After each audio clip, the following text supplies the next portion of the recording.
شهید مولوی انصاری رحمه الله خیلی سخت. آن علمای نیکی شیخ مجیب الرحمن انصاری که دیدار آن برادر ما بر ما نصیب نکرد، از بحر این برادر مجیب الرحمن انصاری که شهید است، شهید الله، چند غزل میخوانیم انشاءالله و ما امید داریم برادر مجیب الرحمن انصاری را میبینیم. امروز بسری قوم مسلمان چی آمد، امروز بسری عالم افغان چی آمد، آن شیخی که بود عالم دنیای فانی، دعوتگر اسلام بر موجب رحمان چی آمد، خواستم که ببینم من عالم افغان، آن عالم دین بود موجب رحمان، امروز شهید شد هم شهادت یافت، یک مصیبت آمد بر قوم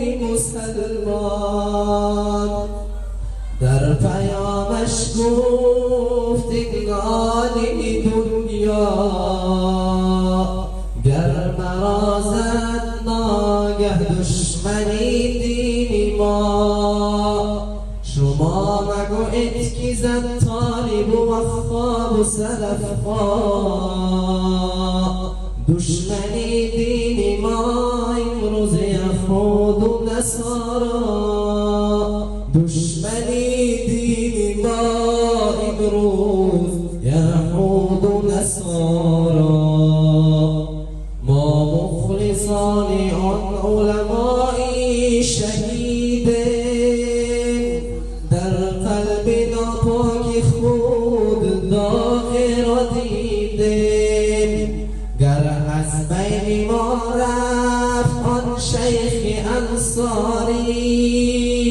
این را بدان دشمن تا قیامت ما برگزیدیم،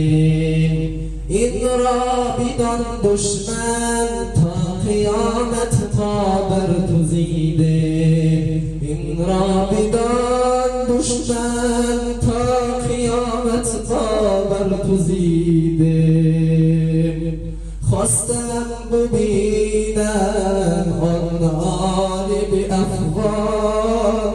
آن عالم دین بود موجب رحمان، امروز شهید شد هم شهادت یافت، یک مصیبت آمد بر قوم مسلمان، یک مصیبت آمد بر قوم مسلمان،